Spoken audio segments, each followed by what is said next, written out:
What is good, fellow outcasts and other rejects? It's Jack here, and welcome to the WTC, the Anime Outcast. First things, if you're new here, we upload anime what ifs. Secondly, we hope you enjoy our content. If you do, make sure to like, subscribe, and ring the bell. Now, let's get into the video. Where we last left off, Izuku completed the UA entrance exam, while One For All finished augmenting his quirk. Then, with the knowledge obtained from that exam, he creates detailed blueprints and schematics for a suit of armor that would let him fully use One For All at its highest power output, without major problems like broken bones. This brings us to when he finally gets to use the suit, combat training. Paired with his newfound friend, Uraraka, Deku would be able to go against Bakugo and Ida in a hero versus villain scenario. As Izuku enters the building, it doesn't take him long to find his fated rival. The two meet in a long narrow corridor, in a large mock building, locking eyes almost instantly. Bakugo's were burning with a deep desire to put his adversary in the ground, while Izuku's were cold and robotic as ever. Making the first move, Bakugo flies at Izuku with explosions and gets ready for a big right hook to his head, but within seconds of his feet leaving the ground, Izuku would power up his armor to 20% and blasted himself at Bakugo, slamming his fist straight into his stomach. The blow sends him into the back end of the corridor and into a wall, all while his estranged mantra repeated itself in Bakugo's head. He's just a fence assault Deku. He's not that good. Over and over, that repeats in his head, but even now, he was finding it hard to believe with this man in a walking tank, standing where Deku should have been. As he falls to his feet from the wall, he gears up for another big attack, while once again firing himself at Izuku. But this time was different. Using an explosion as a smokescreen, he blasts over Izuku and then unleashes a powerful explosion from the stored sweat infused in his gauntlets.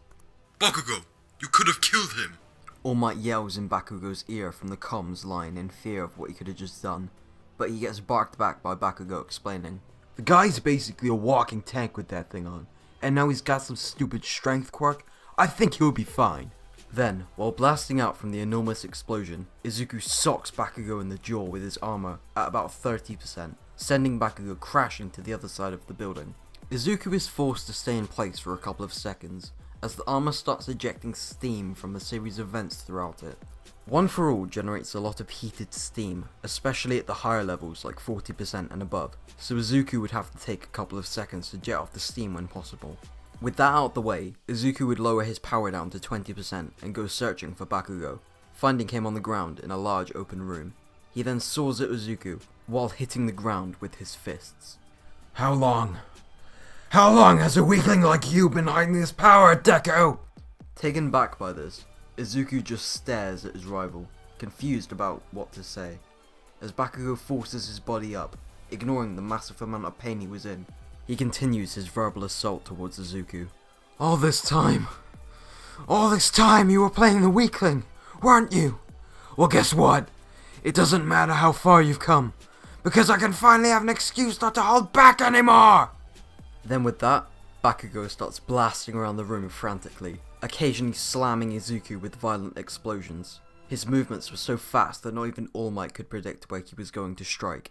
So starts a battle of endurance, seeing who could last the longest, with Izuku solely being reactive in this fight, not proactive. It was going to be an uphill struggle for him, but Bakugo was also facing his own struggle. He could overuse his sweat glands or even run out of stamina if he keeps going on like this, something Izuku picked up on.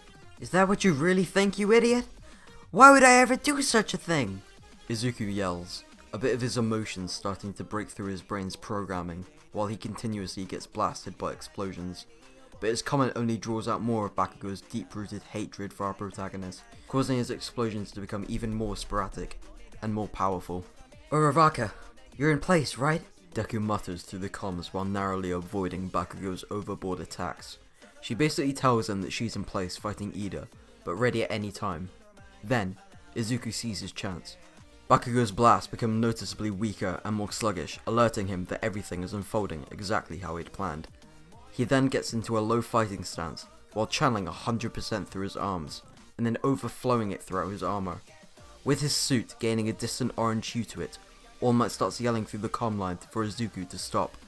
He can't just use 100% freely like that. Then, all while ignoring his master's warning, Izuku activates one of his suit's many features, causing one of his arms to transform into an arm cannon-like weapon, pointed straight at where Bakugo was standing to be. Delaware Smash! Air Force Cannon! Deku yells as he rapidly fires volleys of weaponized blasts of air at his opponent, once again sending him crashing into another part of the mock building. He then flings his other arm into the air and towards the roof, sending an even more destructive blast of air upwards and into the bomb room, completely demolishing one side of the room. The next couple of parts play identically to canon, Uraraka using her quirk on the building and a support beam before the blast destroys the room, letting her fire the debris back at Ida and then safely get to the bomb, winning them the match. Though we took a different path to get there, we still end up in the same place as canon, except the only person going to the infirmary would be Bakugo. This would now allow Izuku to watch the rest of the combat training, letting him study and learn about his fellow students, 2 in particular. Catching his eye, the first being Yaoyorozu, mainly because of how she did a detailed breakdown of both teams' strategies, while also explaining where they went wrong on executing those strategies, saying Izuku and Bakugo were both way too destructive for that sort of mission. He was rather impressed by her intelligence and cunning, thinking that she could even rival his own intellect. The other student noted was Kaminari, but for a totally different reason, his electrification quirk. It could easily be used to block out or interfere with his ability to control machines. He could pose a serious threat if he ever went to fight him. The rest of the training matches would go exactly the same as in canon, so there's not much to talk about here. After hero training and school both end, All Might pulls Izuku alongside to congratulate his successor on winning the fight, further explaining that he liked how Izuku relied on the lower end of One for All until the end, like he was trying not to injure Bakugo too much.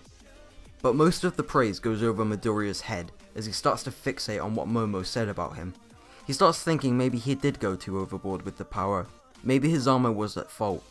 Possibly he got too riled up by Bakugo. In a typical Deku manner, he starts overthinking the situation. But with that, we can move on to the USJ incident. This version of the events taking a much darker and more gruesome turn than the usual story. We pick up with Class 1A on a bus to said place, with Deku being forced to stand since his armor was somewhat cumbersome in a place like this. But something felt off to Izuku, like there was a massive feeling of looming dread following him to the USJ. He had no idea where it was coming from, but yet, everyone else seemed to be in high spirits, except for Bakugo and Todoroki. Of course, Deku was in a world of his own for most of the ride, daydreaming about other machines and gadgets he could use to upgrade his armor. Though, he does briefly hear the rest of the class talking about whose quirk would make a good pro hero. A few comments are made about how he's basically a cyborg All Might, which Izuku does crack a little smile to. When the students get to the USJ, they are greeted by the rescue hero, 13. Like usual, everything seems to go normal until the students enter the USJ itself. Almost immediately after stepping foot into the massive facility, Izuku is forced to his knees as a strange static fills his head, causing him a massive amount of pain. Both Ida and Uraraka go over to help their friend, but are stopped by Eraserhead, altering them that his quirk was going haywire, causing the ring of the lights around the USJ to overload and subsequently break them, along with other electronic devices around the area. Then, a black mist starts forming in the central plaza of the facility, with an army of villains flooding out of it. This leads into Eraserhead jumping in to fight the villain's head, as 13 attempts to guide the students to safety, like in canon. But as soon as they get to the door, the mist from the center area forms in front of the door. Then, while staring at the students with big wispy yellow eyes, he introduces himself as the member of the League of Villains. Something overcomes Izuku during this, like his fight or flight sensor being triggered, so while powering up to 20%, he charges at the mist villain with Bakugo and Kirishima appearing to follow behind him, but the three are engulfed by the mist, appearing to have disappeared to the rest of the class. Oh hey, looks like Midoriya had the same idea. Kirishima nervously chuckles as all three of them appear in some sort of empty office building. That triggers Bakugo to start yelling at Izuku, still furious at him for telling him about his upgraded quirk. But Midoriya just ignores him and peers out of a window, seeing that they're in some sort of destroyed cityscape with a large cluster of villains dotted around the area, looking like they were hunting for something. But before he gets to tell his classmates about their surroundings, a horrid green creature comes crashing through the wall opposite the window, crashing into Izuku while sending him through the said window. When he smashes down to the street below with the creature still on him, he starts rapidly punching it in its exposed brain at around 30%. The beast still clings onto Izuku, however, shrugging off the blows as it was nothing. It's not till Bakugo fires multiple large-scale explosions to make it yield, all while squealing like a feral animal. The creature starts running away, alerting all villains in the nearby area. With that, the once scattered cluster of villains join together to surround the students in one large horde. Deku's head starts filling with ideas on how to combat said villains, when he notices a myriad of semi-destroyed electric vehicles around him. Then, he tries to tell Bakugo about his plan, but he was already enthralled in the thought of fighting so many B-list villains at once, so he goes straight into fighting, engaging the riot head-on. They set collecting and gathering vehicle parts quickly, Izuku using his quirk to take control of the smart cars and move them while Kirishima fended off anyone who got close.